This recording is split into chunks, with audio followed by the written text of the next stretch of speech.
there's the question of disinformation, right? Like, you could conceivably give people a bunch of nonsense and tell them about it, knowing that some of it is going to leak, and it's going to make, and it won't be verified, and it's going to make this whole story seem even more ridiculous and make people less likely or reluctant to study it. Totally. And in his case, he says that he was in this, mountain base or whatever, where all of the world's nations were working together as part of some collegial UN style space program or whatever. So that to me might be a little, beyond the pale. And I'm glad you made that point, because that is ufology 101. And I've heard you be incredibly exhausted and frustrated at UFO disclosure.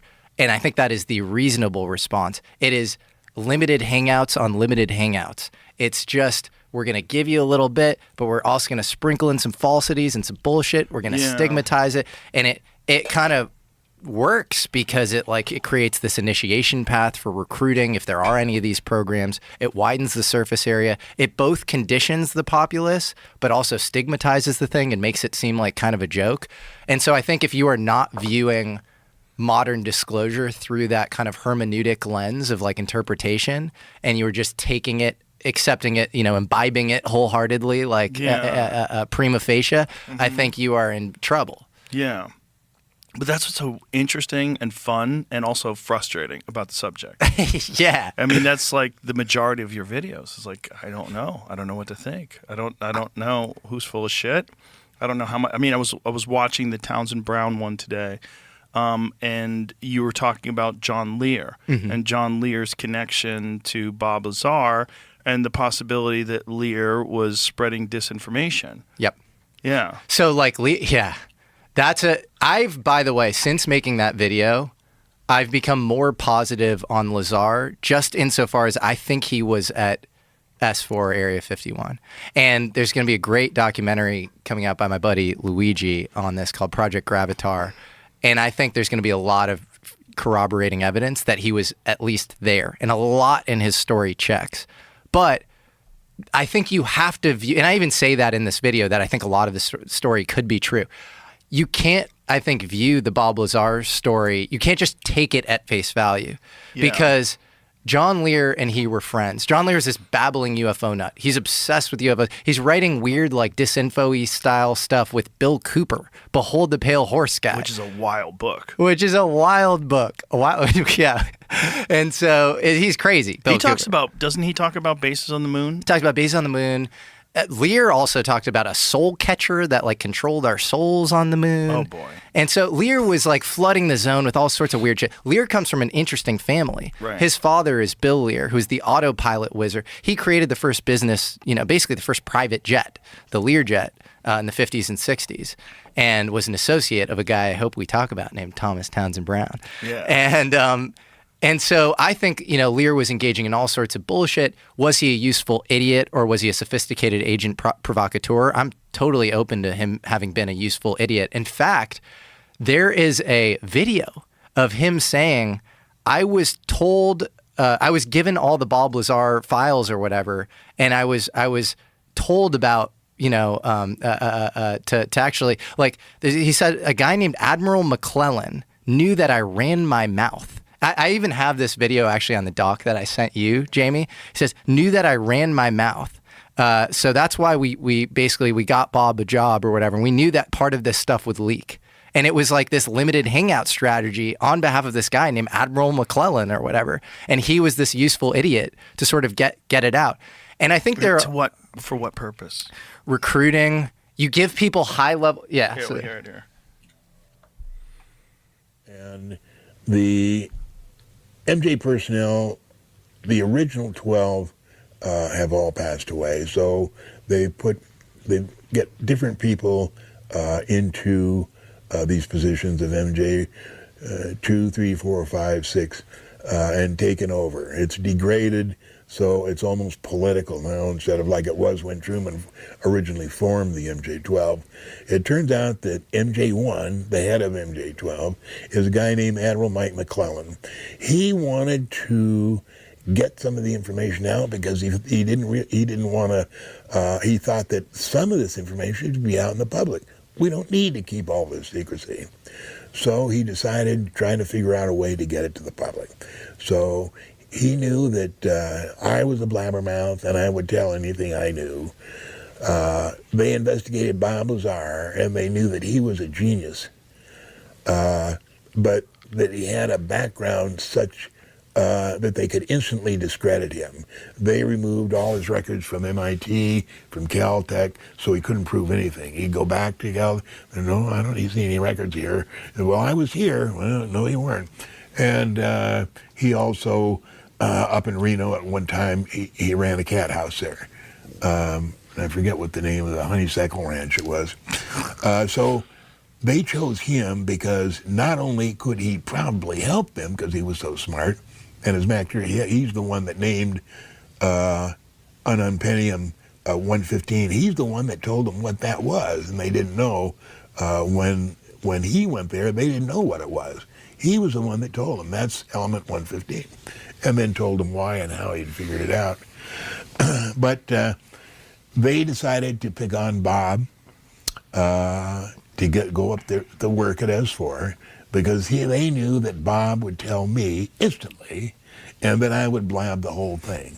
And that was their modus operandi, was to get the information out and gauge what it did to the public, how they accepted it, and then pull back and say, oh, no, it was all a mistake. Bob Lazar is a fraud. He never worked here. He doesn't have any credentials like that. And they could back away and get out of it. So that was what Mike McClellan came up with.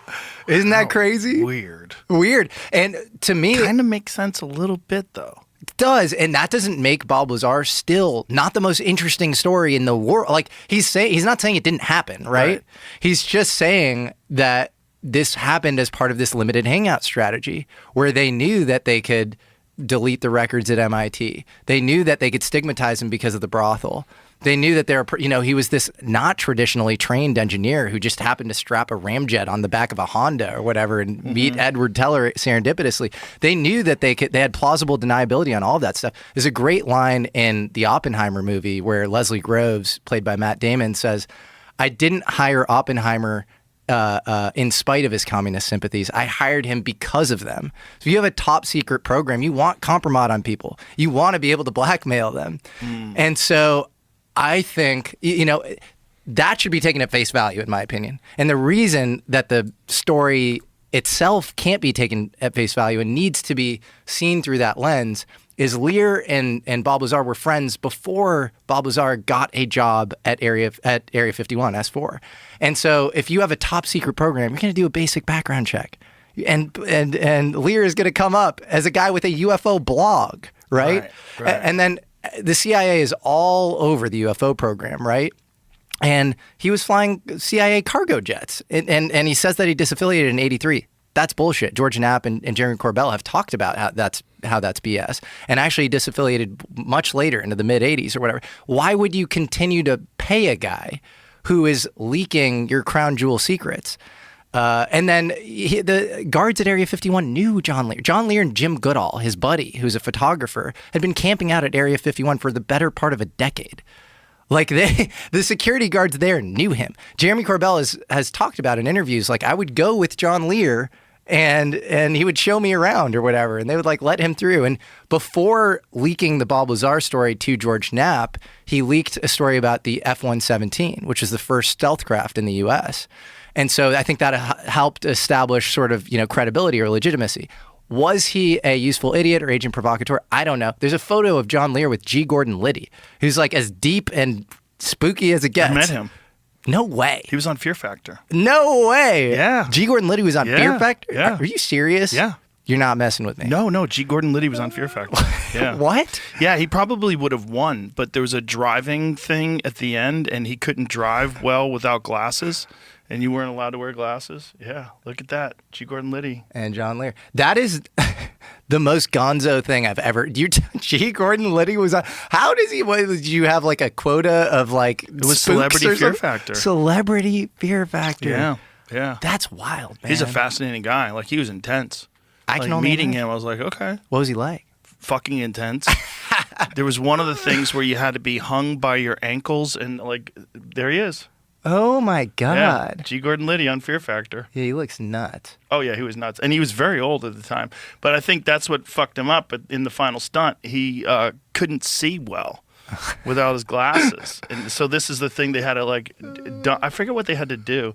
They had to they were dunked into the water over and over again, and then they had to like take flags off of them or something like that. Oh my God. Yeah, wild. Wild. Did you sneak any questions in? No, Like- I didn't. You know, I didn't have much time to talk to him, unfortunately. But you could just tell talking to him. Like, Yeah. he was one intense motherfucker, even as an old man. Did you get sociopathic vibes? Oh yeah, oh yeah. Just like he'll do whatever the fuck it takes to get the job done. You you pulled off Watergate. Yeah, look at him there. Oh my God. Crazy. Crazy. Yeah. That G. is Gordon Liddy. hilarious. Unbelievable. What an what an amazing. That just. I mean, you've had a lot of crazy experiences in life. Yeah. That's crazy. That's a weird one. That's That a was a weird one because everybody was, they weren't, the people that were on the show weren't nearly as fascinated as I was. I was like, do you know how fucking wild that dude is? Yeah, I mean, that guy is deep. He's deep in there. Deep. Yeah. Very deep.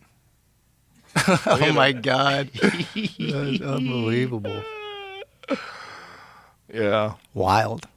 It's a gonzo moment. Yeah, for sure. Like, very strange. Like, why would you do this? It was, I don't even understand why he did it. It's proof we live in a simulation. Yeah, maybe.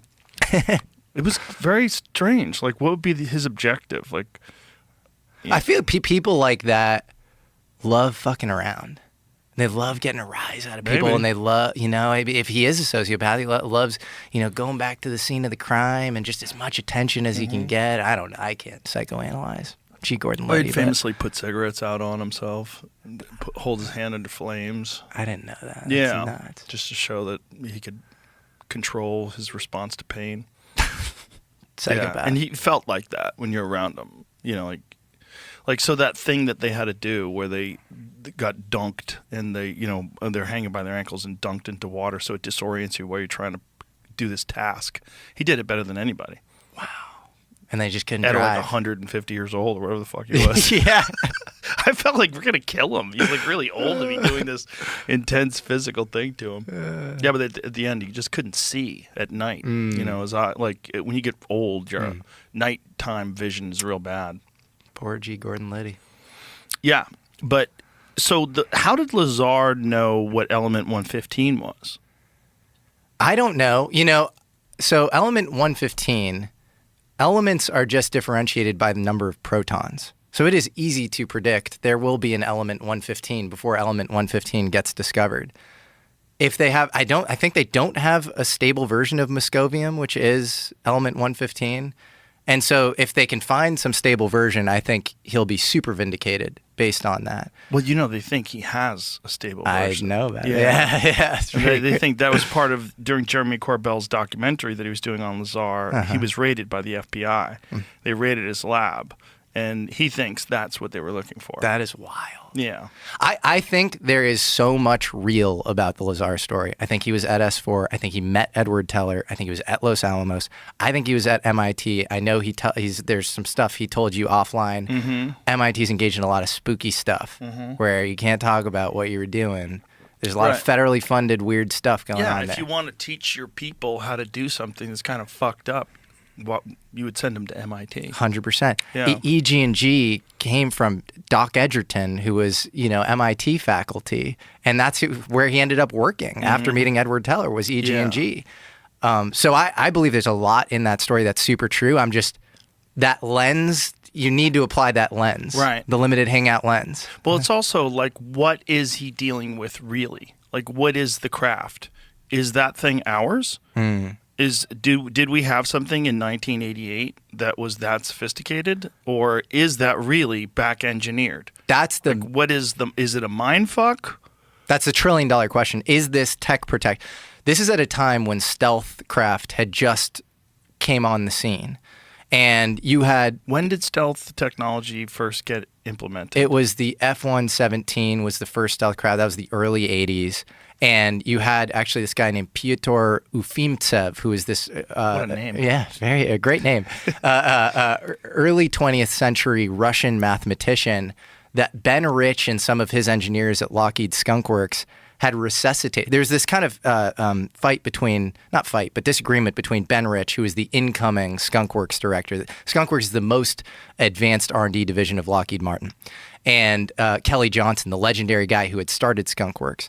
And so Ben Rich was very pro-stealth. He thought that this was this really important modality. And he and a couple of his engineers resuscitated this obscure Russian mathematician to reduce radar cross-sections on planes. And that's where the F-117 came, and the B-2 was sort of the response to that, and it sort of took off in the 80s. And he was extremely scared about tech protection at the time. I mean, he was hyper vigilant, and he would actively complain about it. And he even called UFOs unfunded opportunities at the time. Pretty crazy, right? So that's the backdrop. And there's also, in 1986, there's a budget line item in the congressional budget for $2 billion for the Aurora. And this is this super stealthy craft that's post F-117. And that's only rumored. Like today, nobody will admit that the Aurora might have been real. And the aerial surveys at the time were picking up sonic booms that weren't being created by the SR-71 or the space shuttle. And so there was something being flown around at that time that was, causing these sonic booms that was unaccounted for. Whoa. And Bob Lazar, there's even a clip of him saying, "I saw the Aurora. It was like, it was around at the time, and it sort of just took off or whatever," which is, I think, a point in the direction that Lazar himself is very earnest and probably did experience some very weird stuff, because why are you exposing some probably classified tech? I think there's a lot of reasons to believe that the Aurora was real. There was an oil rig engineer in the North Sea, maybe it might have been the Black Sea, that sketched it out, and Bill Sweetman, this Jane's Defense Weekly aviation journalist, picked that story up. What did he describe it as? This kind of... It was a triangle similar to the B-2, but I think more narrow, and it just flew incredibly fast, like faster than the F-117, and I don't know. It was just super advanced. Can you envision? Would it be actually possible in 1988? Listen, I think the drones are looking for a nuclear bomb, and I am going to leave New Jersey. Where should I go? It's all Montana. How far away should I go? Oh, that's okay.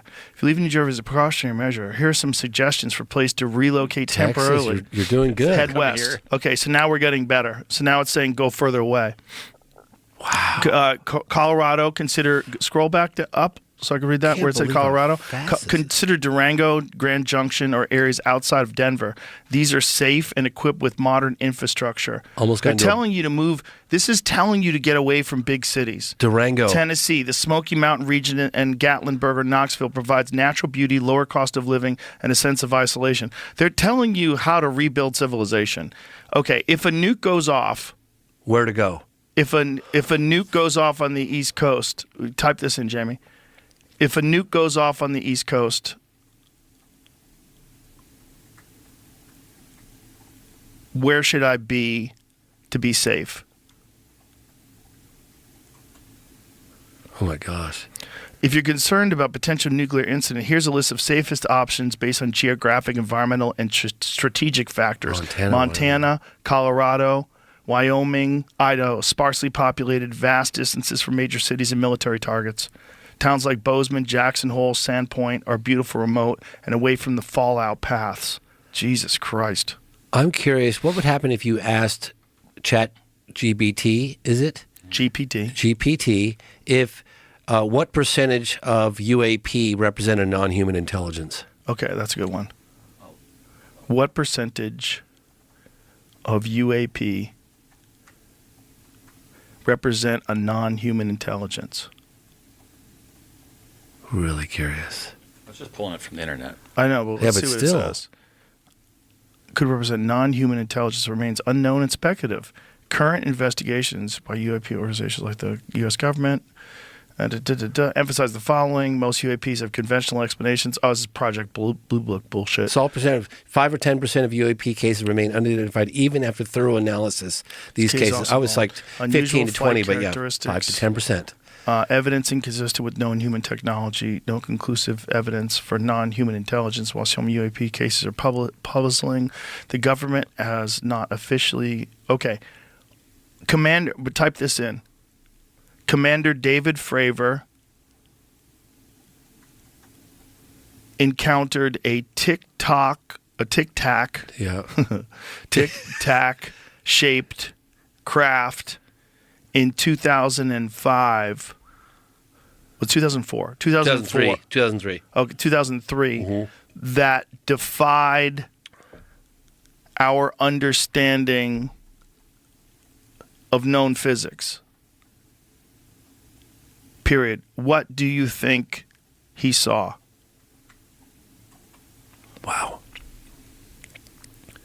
2004 I'm sorry. encounter with tic-tac-shaped craft remains one of the most compelling and well-documented UAP cases in modern history. Key details of the encounter. Craft describes smooth, white, oblong, resembling a tic-tac, no visible propulsion, wings or exhaust, displayed extraordinary flight characteristics, accelerated instantly from a hovering position, descended from 80,000 feet to near sea level in seconds. Fravor reported the object mimicked his movements during their engagement and then vanished at extreme speed.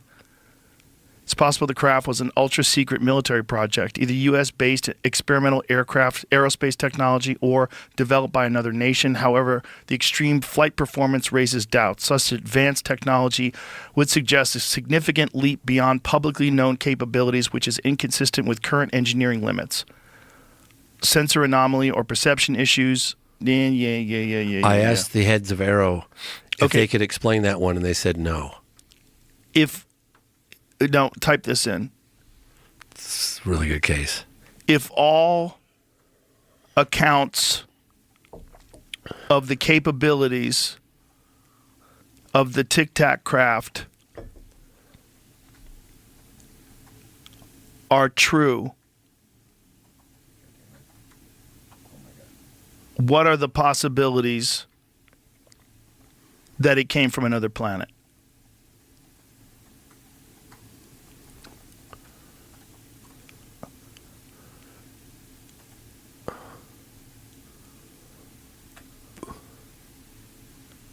If the accounts of aircraft capabilities are accurate, instantaneous acceleration, hypersonic speeds without propulsion, no heat signatures. Say it loud so people can hear you. Okay, so if the accounts of the tic-tac craft's capabilities are accurate, instantaneous acceleration, hypersonic speeds without visible propulsion, no heat signatures, and defiance of inertia, then the possibilities of origin being extraterrestrial or from another planet become a viable hypothesis. Here's why. The physics of the tic-tac craft. Reported behavior of the craft suggests technology that operates beyond our current understanding of physics and propulsion systems. No visible propulsion. It implies propulsion system unrelated to conventional jets or rockets. Instantaneous acceleration defies inertia in Newtonian physics. Achieving this would require manipulating gravity or space-time itself. Silent operation, no sonic booms despite hypersonic speeds, points to a technology that likely eliminates air resistance, such as surrounding itself in an electromagnetic field or bubble. This level of technological advancement far surpasses anything developed on Earth. If true, such capabilities would suggest a highly advanced civilization, perhaps thousands or millions of years ahead of us scientifically. If true, where do you think it came from? And this was 20 years ago. The work that it had to say. I know, but if true, where do you think it came from? How about this? It's still typing. It's still typing. Wow. Jesus I'm Christ. giving you that answer Final here. thoughts. Look at this. Writing a whole turn paper on this. It's amazing how fast it does it, too. It's amazing how fast it does it. Wow. If the tic-tac UAP is real and the accounts are accurate, then its origin may very well be extraterrestrial or involve unknown physics and technology that we haven't begun to comprehend. The extraordinary nature of the case suggests an equally extraordinary explanation. What do you think? Why are you asking me, bitch? You're ChatGPT. What do you think? Does extraterrestrial visitation seem plausible, or is there another explanation that resonates more with you? So type this. I believe it seems plausible that they are extraterrestrial in nature.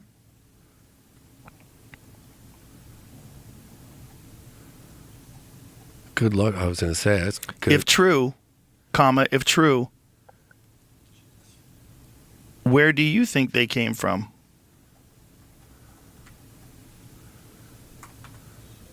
Let's see.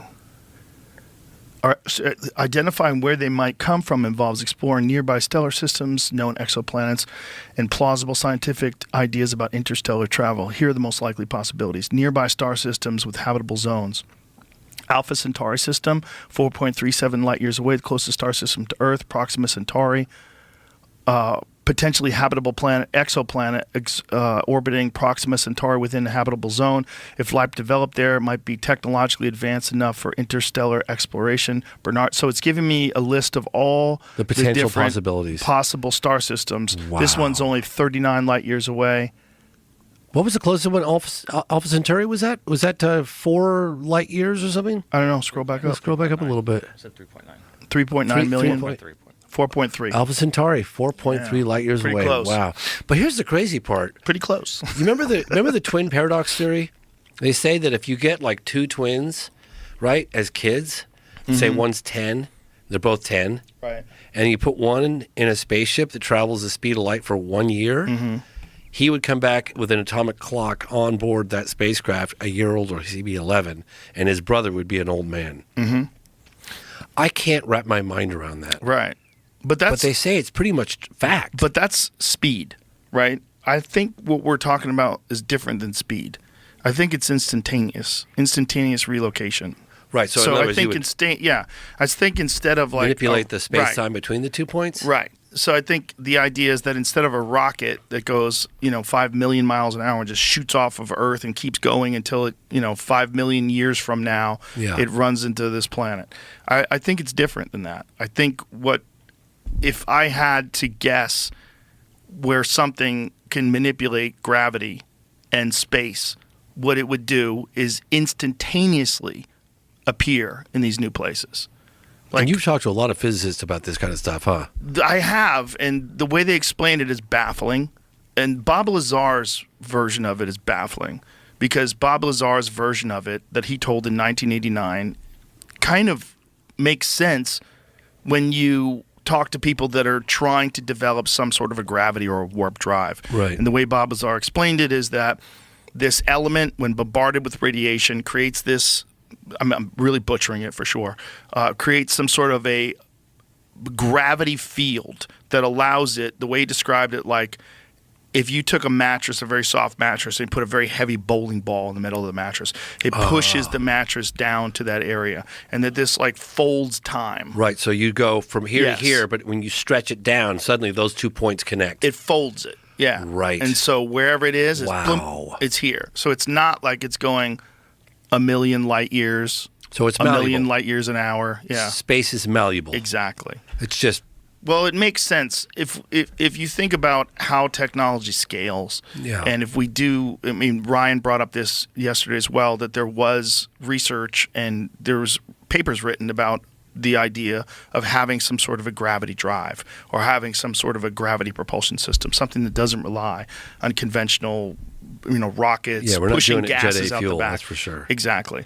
And he said that this was something that was discussed a long time ago, but then it just stopped. And then, and we brought it up quite a while ago. There was an episode that we brought up a paper that was written in the 1960s about gravity drives. Was that by Hal Puthoff? I do not know. Because he's like a propulsion expert in terms of the propulsion behind the physics behind UFOs. Yeah. And I tried to get him to explain it to me in sort of conventional layman terms, and of course my tiny little brain. But I felt like I almost grasped it for a moment, but the amount of power that it would take to create that gravitational field around the object. And he said that's why you see them doing these maneuvers that look like it defy physics, right? And then everything inside the craft would just splatter. That you're immune from that on the inside, according.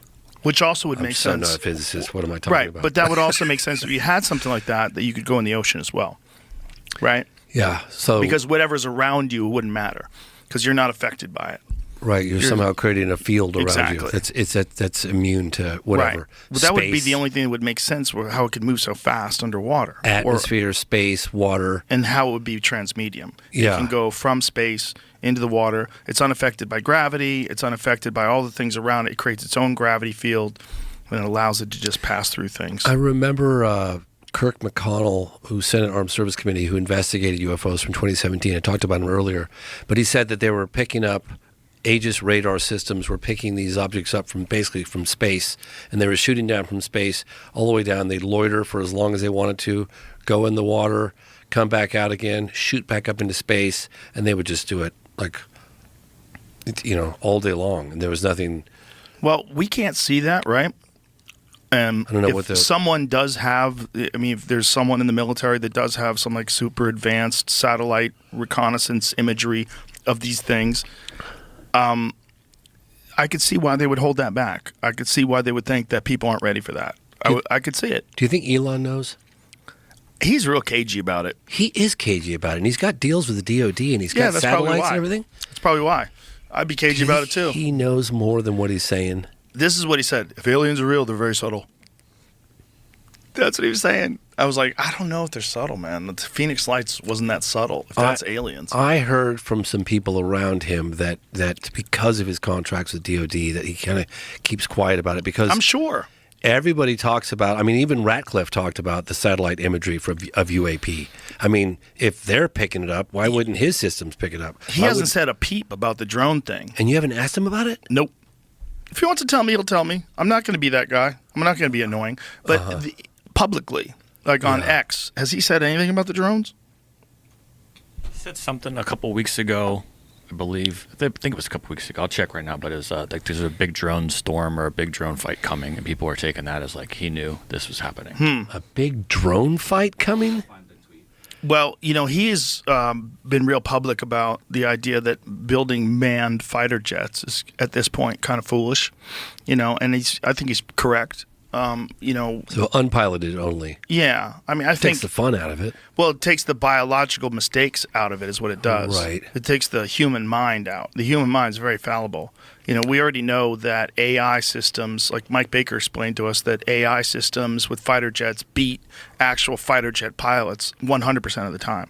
So when they have these simulated, when they have these simulated dogfights, when they take AI fighter jets that we have right now, they beat our fighter jet pilots, the best of the best, 100% of the time. So they don't have any biological limitations in terms of what they can deal with G-forces. Yes. Yeah. Don't need. So you have that, right? So all you have to do is make the equipment and the materials robust enough so they can take insane speeds and not blow apart. But it certainly would be way easier to do that than it would be to get a human being to be safe in it. So much less badass, though. Recently. So what does he say? Oh, so he clicked on it. Future wars are all about drones and hypersonic jets. So this is us talking about that. This is us talking about fighter jet pilots by humans will be destroyed very quickly. So he talked about it. So he put a clip up of us talking about it on the podcast. This was in November 28th. And so neither side has air superiority, and tanks are easily destroyed by missiles, so that leaves infantry and artillery, basically World War I. Drones are not yet available in sufficient numbers to matter, much like aircraft in World War I. A defense in-depth trench war means, and then some modern example. That was like 2 years ago. So did you get the impression when you spoke to Elon about UFOs? Have you ever seen anything? I saw something once, and it was right after 9/11, and it was weird because I'd seen this fireball kind of go through the sky like a day or two earlier. This was all during the no-fly period of time, right after 9/11. But what I saw that was, I still don't know what the fuck it was, and it was, I was driving to my girlfriend from Akron she went to school at the time, she was going to Oberlin, this really liberal school out in the middle of nowhere in Ohio, and I was driving out there, and it's on the way towards the FAA headquarters is like in Lorain or Elyria, Ohio. That's where they monitor all the flights for North America or for the United States. And anyway, I was driving out there, and I saw this thing hovering over a house, and it was I took note because like no fly zone, it was like right, and it looked like a helicopter or something, like because there was a light coming down, but no other lights, and but it was like only 100 feet above this house in the middle of nowhere, right along the same stretch of road where I'd seen this fireball a couple days earlier. And I was driving a stick shift Ford Escort, and I put it in neutral and rolled down the windows as I got closer, and there was like no sound coming from this thing.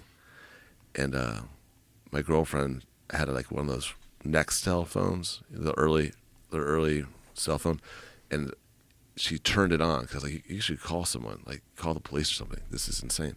And the minute like the screen turned on, this thing just like took off. It didn't go like thousands of miles an hour, but it went really, really fast. It made no sound. It just was like, whoop. That's the only thing I've ever seen. But I still don't know what the fuck it was. Wow. But you see weird shit like in Ohio because there's Wright-Patterson Air Force Base there. Yeah. One time I was driving, we were on tour. I was driving us and right like for the tree lines on the side of the road, and right I'm just driving and a Harrier just like pops up, like those planes that can kind of just popped up like right maybe 100 yards from the road. But yeah, that's where they apparently keep the alien corpses, Yeah, that's what they supposedly flew the wreckage from Roswell, New Mexico, to Wright-Patterson Air Force Base. It's a good place to keep it because I'm from Ohio and I've never actually been into Dayton, Ohio. So just the outside of Dayton. If they do still have that there, that's really rude. You should let people see that. Yeah. If you guys really did find a fucking crashed UFO, how about a little heads up? It's rude. It's rude that they've had it for so long, and we've just been people go to their grave just guessing. Don't they say that like the recovered, apparently the recovered materials and stuff, they, in order to not have to turn it over to the public, they keep just giving it to private defense contractors. Really? That's who holds the materials. I think that's what. Well, I would imagine if I was the government and I had a crashed UFO. That's why I bring it to the private defense contractors. They're already good at keeping secrets. They already know how to make your weapons, and they know how to do stuff that you don't know how to do. They're doing it for you. Like, it's not like the fucking government themselves makes the missiles. They hire people to make the missiles. There's this massive building in Akron called the Air Dock. It was built in the late 20s, so they could build blimps because they used to build all the blimps in Akron. It's incredible. Looks like Star Wars. I mean, it's fucking nuts. Because it's right in the middle of a neighborhood. It rains. Whoa. It has its own atmosphere. It rains inside there. Whoa. Yeah. It's the most ominous looking structure. It's so fucking long and big. It's like, holy shit. Yeah. That's so big. It's like right, it's like you can see it from like the whole south side of the city. But now they have like this crazy perimeter around it. It's Lockheed Martin, I think, controls it. I like, what the fuck are they building in there? But you can't get close to it. You can't get close at all. What they're building there is probably minor league stuff. The stuff they build out in the middle of nowhere, that's in what the I'm desert, saying. carved into the mountain, that's the scary shit. That's what I'm saying. I think most of what people are seeing is a government aircraft. Either sure. a drone or something. That's why they won't even acknowledge the hypersonic missile. Like they just announced that they're like discontinuing research on the hypersonic missile when clearly they must have the, it must be fully operational. Yeah, I would imagine they would tell us. Like, they don't have to. Yeah, That's one of the most incredible things about the way the government works, Yeah. is that the amount of money that they get. That was the argument for the reason why this hasn't been disclosed. Like, the government doesn't want to come out and say, Well, it was the money allocation. Like, you had to have lied to Congress about where the money was going. Well, someone was saying like it's like the opposite of brinkmanship. Like there's weapons that exist that if other countries knew they existed, would just be such a fucking threat that it would cause a war. Just the idea that someone had something like that no other country had, that you could wield that kind of weapon. So there's Right. like these weapons that get invented that have to remain top secret because it would just upend the whole fucking power structure.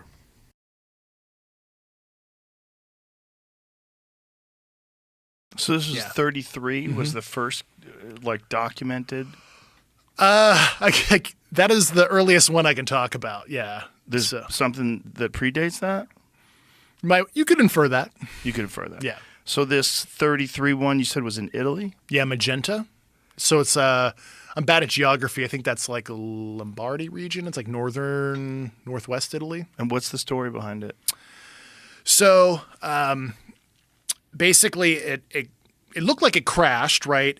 The original shape most likely was like a lenticular disc-like craft, with like two dinner plates. What right? does lenticular mean? So like two dinner plates, smushed together, right? The hump, and there's like a like a bubble on top. Like the classic classic, like saucer. like that, like that. Okay. But it looks like when it hits, the edges broke off, so it became this like bell or acorn shaped thing, and there was nothing in it. It was like just an artifact. There was no biological remnants, if you will.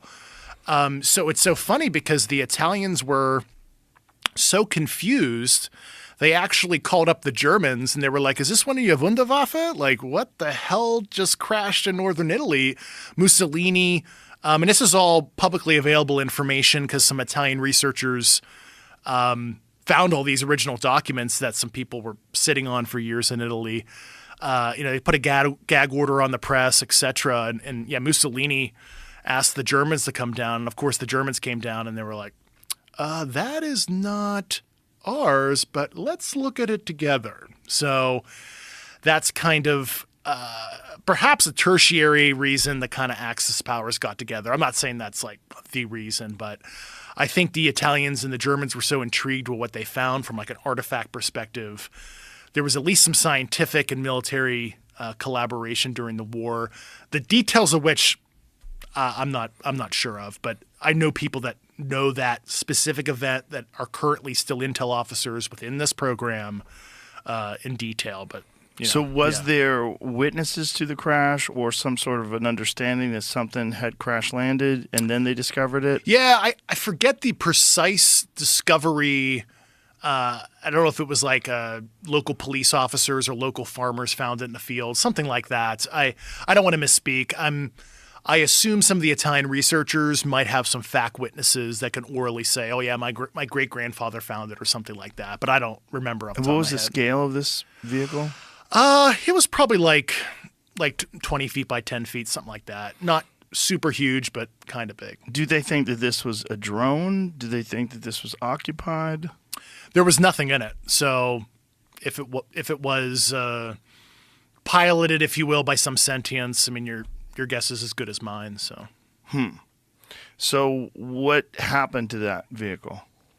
So we knew where it was being stored at a particular location after the crash, and then the military came in and we grabbed it towards the end of the war, 1944, 1945, because, like I said, Pope Pius XII already kind of let FDR know. Why'd the Pope get involved? Because it's in Italy? Well, interestingly enough, there's like a whole history of human intelligence prior to World War II and old money, the Vatican, the Italian mob, kind of the old country boys did a lot of informal intelligence collection for the U.S. And there's probably some books you can read on it, but it's really interesting.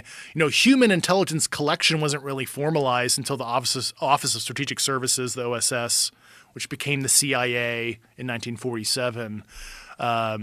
You had Paul Mellon and all these other affluent guys of all these old money families that basically created the CIA. So that's probably the reason why. So this thing that was recovered, this was the first documented one that the United States had access to? I can't get into if it was the first or not, but it was an early one. Very early. Yeah. So it's almost 100 years ago. Yes. And so they take this thing and then they bring it where? Yeah, I can't get into those. Can't get details. into that. No. Okay. So they bring it somewhere in the United States. And was the attempt to try to back engineer this thing? Was the attempt to try to understand what it was? Yeah, I mean, first of it, obviously, it's understanding the situation, right? What do we have our hands on? And like I've said in some other videos and stuff, that we took the Manhattan Project secrecy and overlaid it on this issue because that secrecy worked well for atomic bomb developments and whatnots. And certainly this whole program in a nutshell, if I were to summarize the 90 plus years of history, it is a reverse engineering program to garner some kind of insight. And of course, not a lot of the things that we've learned from it are directly ripped off the technology we found, but it has inspired other innovations that made its way into other U.S. classified programs over the year for national defense reasons, and it's a myriad of different things. So. The UFO folklore is that this is where fiber optics were discovered first. Yeah, I'm not going to break the seal on anything we've discovered or anything like that. And it's a place I can't go to. How limited are you in what you can discuss and what you can't discuss, and why? Yeah. Why do they let you discuss any of this? Yeah, so anything sensitive that I want to say as it relates to like U.S. government activity, whether it be intelligence stuff, military stuff, etc., I have to submit it through what they call DOPSR, DoD Office of Pre-Publication and Security Review. That is something anybody who's been an intel officer, anybody with like a clearance, has to submit that kind of stuff. Now, obviously, if you're writing a book about gardening, you don't have to. But if you're going to talk about anything military and intelligence related, you have to submit. So it's kind of a catch-22 for this office, right? They're only looking at it from a security perspective. They're not vouching for it or anything like that. And that's like any author, right? They could write a book about Navy SEALs and they're not vouching for the story. They're vouching that you didn't say any nasty code words. You didn't burn a specific ongoing classified program. And for them, I mean, I'm not in their OODA loop, but certainly it's a catch-22 for them where if they want to redact and they propose a redaction, they're like, hey, Dave, you can't say these sentences. You can rewrite it and resubmit. We can't necessarily tell you what agency said to redact it, but you're not allowed to say this. They would be basically self-certifying there's a there. So in my opinion, probably the policy is like, if it has to deal with the subject, we're not saying anything. We're not proposing any redactions. As long as he's not burning a conventional program, we kind of have to allow him to exercise his First Amendment rights. And so I think it's like a catch-22 for that office is kind of the short of the long answer. So the ocean is largely undiscovered. One of the things that people need to understand is that most of the exploration of the ocean is really essentially around the outside edges. That's right. It's around the shores. Less than 10%. So, which is nuts. A buddy of mine 90% of the ocean. That's right. Like what? We know more about the moon than the bottom of our own ocean. And so that's so crazy. Yeah, that's fact. And these underwater crafts, like this enormous one that apparently was near this oil rig. How many of them have been? Has there been more than one of those videos? So let me tell you what I can say from open source. Okay. Yeah. Okay. And then I'll tell you about a conversation I had without attribution because I don't want to get in trouble. Mm-hmm. A lot of people are familiar with the Air Force's program called the Fast Walker program, which is a program that was started by the Air Force, among other things, was to detect UFOs. That's a fact. That was part of their mission, to detect a lot of things, adversarial technology, but UFOs was one of them. It's called the Fast Walker program. There was some information that was released publicly about a similar program the Navy has. I can't talk about it because I don't have approval to talk about it, but obviously they're interested because they have equities underwater. They're interested in if there's anything underwater that can perform beyond anything we have. And I remember speaking to one individual who pulled me aside very privately, and he said, Lou, we were tracking this thing doing, and I won't say the exact speed, but hundreds and hundreds of knots underwater, and it was bigger than our own submarine. Right now, you know how big our submarines are, right? They're huge. Yeah. And I asked him, naively, I just kind of came out, well, what do you do when you encounter that? And he just said, very honestly, he said, we go around. Just like that, we go around. Have there been interactions with these things? I we're not at liberty to discuss any details about that. Right. That's not for me to discuss. You and I got to get drunk. I'm a lightweight, I got to get you drunk. Let's go have some whiskey. Find out what the fuck is up. So this thing is bigger than the sub, and they followed it for hundreds of miles. Let me give you another a great event that occurred. And I'll talk about this because it's not classified. Okay. The portions that might be, I don't know about, so I should be fine. There's an individual who I'm aware of who was a helo pilot. a helicopter pilot back in the late 90s in the Caribbean, and they were doing missile recovery. So what happened is that the Navy would test fire missiles, and then they kind of run out of fuel, they hit the water, and they sink. At a predetermined time, they pop to the surface. We grab it with a helicopter, bring it back to shore, and we test it for telemetry and make sure that this cruise missile was doing what it was supposed to do. So they're out there in the helicopter, frogmen hanging down the line. You got the helo pilot, you got the crew chief, and the co-pilot looking all down at the bubble. And as they're about to grab this cruise missile out of the ocean, something huge and round, and what was described to me as black as a devil, starts to rise to the surface. The water begins to churn, very much like David Fravor's description of the Tic Tac incident and the roiling water. The frogman is so freaked out, he's literally trying to climb the line back up. He's like total Panic at the Disco, right? And the helicopter's like, do we do like an emergency ascent? What the hell's going on here? And right as this thing is about, and by the way, it's the size of a small island and round. Right as this thing is about to break the surface, it sucks the missile down and disappears. Jesus and that Christ. was, yeah. And Dave Fravor could probably tell you that story a little better than I can. But What when you the compare fuck? that to other things, you got to say, Imagine being that guy hanging from that line. no, no, thank you. We call that bait. Yeah, but it didn't do anything to him. No. I would have loved that experience. Yeah, so that was one of the anecdotes that was revealed to us by one of the Imagine. Who's Navy that helicopter seal? pilots. Who's that guy that was hanging from that? The frogman? Was he a seal? I don't know. I only know the Bro, pilot. come talk to me. Please, sir. I only know the pilot. We'll put you in a fucking panda outfit. We'll disguise your voice. Tell me what the fuck you saw. I want to hear that story. Oh, my God. A small island. Yep. Black as the devil in and a small round. island and round. Yeah, submarines look like this, right? They're not Right, round. right. So, yeah. So that was one of the anecdotes that was shared with us. Obviously Puerto Rico with the other, there's been some UAPs that have been recorded off there. Everybody knows about Aguadilla, the Aguadilla incident. I don't know about it. Oh, I'm sure you do. You I don't know do? about Tell me. Wow. Trust me. So you can look it up online. There's a video taken by a DHS helicopter of a very interesting object. At first, it appears to be like perhaps a balloon, but then it does all sorts of weird stuff. And as you're tracking it, it enters the water without making a splash. You can track it underwater. Then it comes up and splits into two. And it's been analyzed over and over again by a lot of experts. It's called the Aguadilla incident. Maybe I have seen this. Is it kind of blurry looking night There we vision? go. That's it. Oh, wow. And so keep watching that, and I'll tell you a little story about this. This is a Customs and Border Protection released this. How fast is this thing going? So if you look here, they're looking at this through a form of night vision. I don't know the exact velocity. All that is available. But if you keep watching this, something interesting happens. So here it goes. You're going to see this thing enter the water here.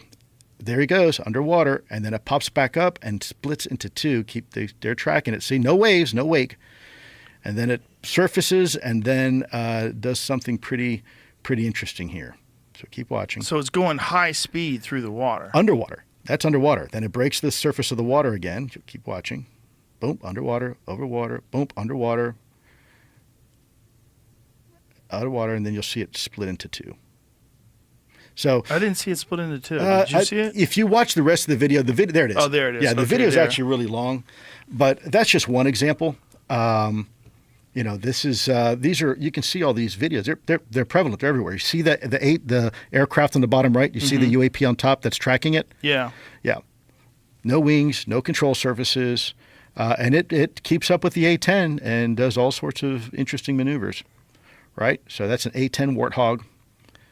And this thing's just following it. Yep, like it's nothing.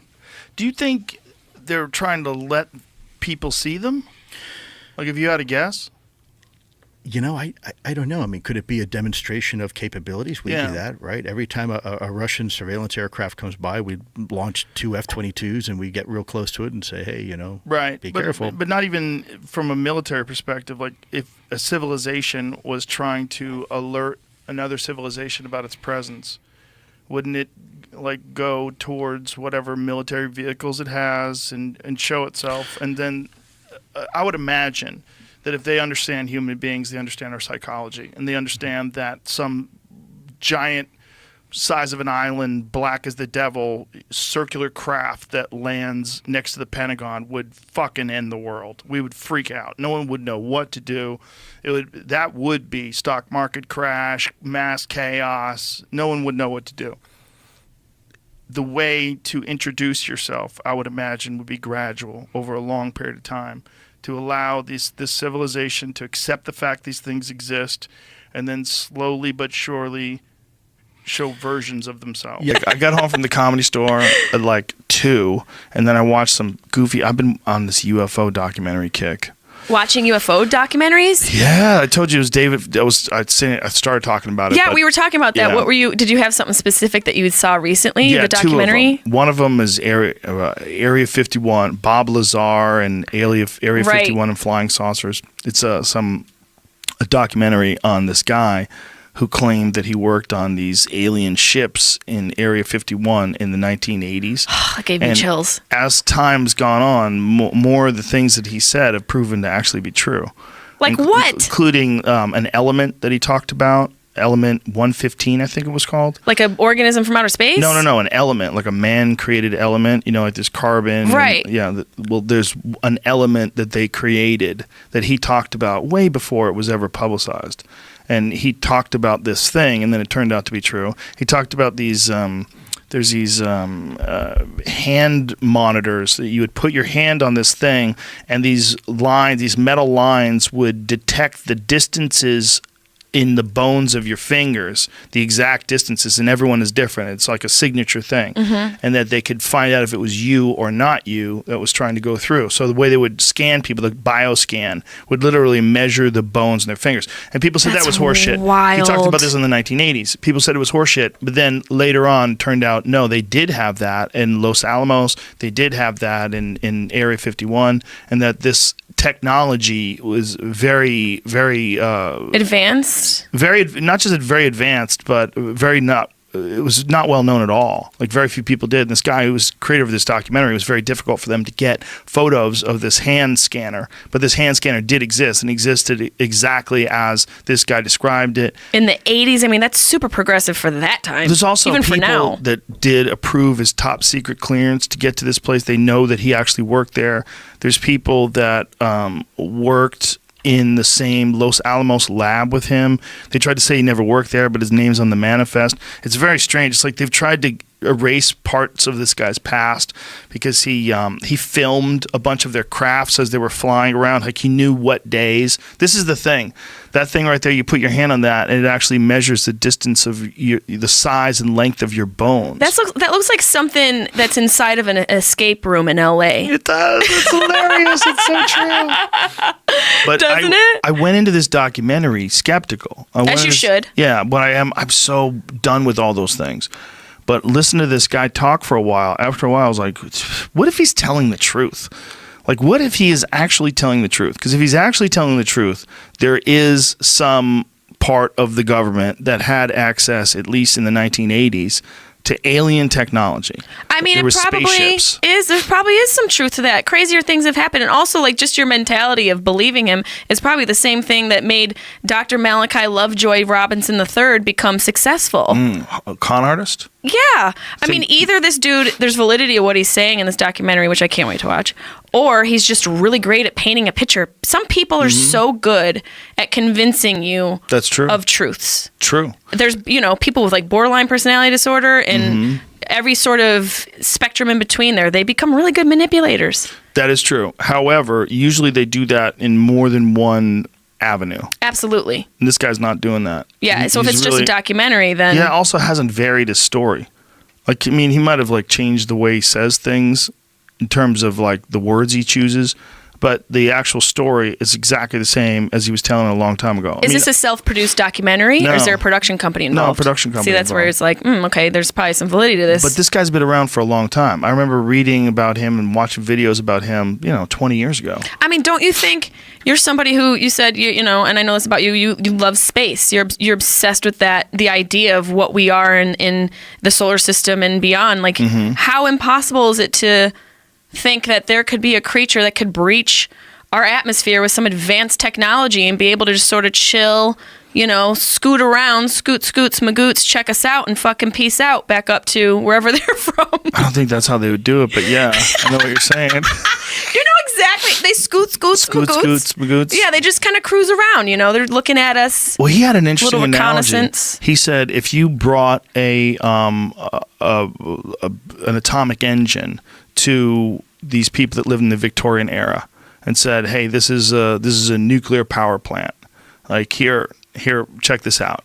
They would fuck with it. They'd wind up getting sick from radiation. They'd wind up dying. No one would understand what it was or how it worked. They would never figure it out. Right. He goes, why would we assume that this is only from that one time with this one device? Why wouldn't we assume that there'd be some other technology that maybe we'll create someday in the future? I'm paraphrasing him very poorly. Yes, it's okay. Or someone You're a else scientist. from another planet would create that we wouldn't understand at all. And he said, and that's what we were dealing with when we were trying to back engineer the propulsion systems that these things use. They use some gravity-based propulsion system. And it was something that would manipulate gravity in front of it. It's very, look, I'm too stupid to know the science of it. I don't know if he's if you were You're a scientist. You're supposed to know these things. Not yet. I have to get my degree. Joseph I need to Rogan. get a degree so I can call myself a doctor. You should. I just want to get an honorary one like Cosby had. Why? It's gone now. He doesn't have it. He doesn't have it anymore. Back. They the took that honorary shit ones back. they could take back. Yeah, take them back. He can't keep those. Yeah. He can't keep that. Actually, I think he wrote an essay, and that's how they gave him his doctorate. I But that's mean, neither here nor there. gross. Probably got more than one doctorate. I'm sure he did, and he didn't deserve them. But I think, there's got to be stuff out there. 100%. 100%. But I like to say there's not. It's like, stop. You think Stop this is just dwelling it? No, I don't think it is. But it is entirely possible. I use that phrase too often. And it's entirely possible. Yeah. You got to get a get a mashup of new all one. of those. Oh, it's already out there. Yeah. It's hilarious. It's like 150,000 of them. That needs to be on a shirt. It's possible that we're the most advanced. That's possible. It is a possibility. Too, because something has to be the most advanced. Absolutely, and something has to be the least. We could also be on that part of the spectrum. Sure. Maybe we're the last to evolve. It's 100% possible. Like if there's an infinite number of life forms out there, like if there's an infinite number of planets and there's an infinite number of Earth-like planets that can have beings like us on it, who's to say that we're not the most advanced? Maybe they're all like people from the 1820s. Yeah, they're they still haven't caught up to us chiseling yet. shit. They're still doing, I don't think they chiseled in the 1820s. stone and chisels. But I'm talking like old shit. They don't even have pens and papers yet. Like the orangutan that was fishing with a spear. Exactly. There's just a bunch of advanced orangutans that are like, putting hieroglyphics in caves. It's possible. It is very possible. It's totally possible. But because we're just basing it off of our own experience and Right. perception of what we have been exposed to. We have no idea. The other really interesting scenario is that they're time travelers. Ooh, that's that- that's exciting to think about. What they are is some being from the far distant future that understands that it could come back and observe us and see like where things went wrong, where things went right, but do so in a way that's as minimally intrusive as possible and occasionally interfere with things.